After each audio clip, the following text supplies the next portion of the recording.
तो आज हम देख रहे हैं ब्लड। तो देखिए ब्लड क्या है। ब्लड एक कनेक्टिव टिश्यू है जो कि हमारा फ्लूइड ऑफ लाइफ है। ब्लड जो है कंटिन्यूअसली हमारी बॉडी में फ्लो होता रहता है और टिश्यू को आपस में एक दूसरे के साथ कम्युनिकेट करने में मदद करता है। अब प्रॉपर्टीज ऑफ ब्लड क्या है। कलर कैसा होता है। आर्टरी में जो ब्लड होता है, जो ऑक्सीजनेटेड ब्लड होता है, उसका कलर होता है स्कारलेट रेड। और जो वीनस ब्लड होता है यानी कि जो डीऑक्सीजनेशन ब्लड होता है उसको बोलते हैं पर्पल रेड। ब्लड का वॉल्यूम होता है 5 लीटर। और बॉडी बॉडी वेट का 88% होता है टोटल। अब अगर हम ब्लड की पीएच की बात करें तो वो होता है 7.1। एक्चुअली ब्लड एक बफर सिस्टम की तरह तरह काम करता है। बफर सिस्टम की तरह काम करता है मतलब अगर ब्लड का पीएच कम होगा तो वापस उसको एल्कलाइन लाने की कोशिश करेगा। अगर ब्लड का पीएच ज्यादा एल्कलाइन हो गया तो वापस उसको कम करने की कोशिश करेगा, यानी 7.35 टू 7.45 को पीएच को मेंटेन करेगा।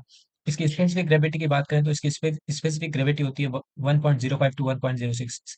ये 5 टाइम्स मोर देन वाटर इसकी विस्कोसिटी होती है। हम अगर कंपोजिशन की बात करें तो ब्लड ब्लड में प्लाज्मा होता है और ब्लड में फॉर्मेट एलिमेंट्स होते हैं। जो प्लाज्मा होता है वो 55% होता है, जो फॉर्मेट एलिमेंट्स होते हैं वो 45% होता है।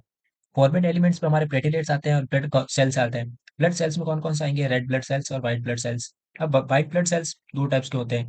एक ग्रेन्युलोसाइट्स जिसमें ग्रेन्यूल्स हो वो होते हैं ग्रेन्युलोसाइट्स, जिसमें ग्रेन्यूल्स ना हो उसको बोलते हैं ए ग्रेन्युलोसाइट्स। ग्रेन्युलोसाइट्स होते हैं हमारे न्यूट्रोफिल, बेसोफिल्स एंड इसिनोफिल्स। और जो ए ग्रेन्युलोसाइट होते हैं वो होते हैं हमारे लिम्फोसाइट, मोनोसाइट। अगर हम फंक्शन ऑफ ब्लड की बात करें तो सबसे पहला फंक्शन होता है न्यूट्रिटिव फंक्शन। जो भी हम खाना खा रहे हैं वो डाइजेस्टिव सिस्टम में एब्जॉर्ब होगा, स्मॉल इंटेस्टाइन में एब्जॉर्ब होगा। वहां से स्मॉल इंटेस्टाइन से डाइजेस्टिव ट्रैक से ब्लड उस सारे न्यूट्रिएंट को कैरी करता है और अलग अलग बॉडी पार्ट्स में उसको एनर्जी प्रोडक्शन के लिए सेंड कर देता है।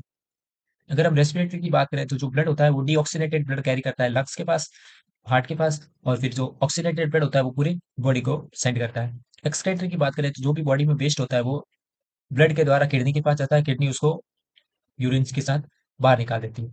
जितने भी हमारे एंडोक्राइन सिस्टम है, जितने भी हमारे हार्मोन्स है वो डायरेक्ट ब्लड में ब्लड में ब्लड में ट्रांसफर होते हैं और ब्लड से पूरे बॉडी में ट्रांसफर किए जाते हैं। जो ब्लड होता है वो वाटर बैलेंस करता है। जो ब्लड होता है बफर सिस्टम के कारण एसिड बेस बैलेंस करता है।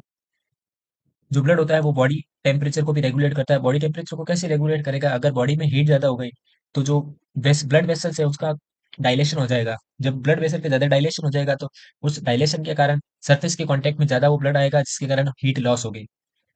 और अगर बॉडी में हीट कम है तो ब्लड वेसल्स का कॉन्ट्रेक्शन हो जाएगा और जो हीट है वो बॉडी के अंदर ही रहेगी।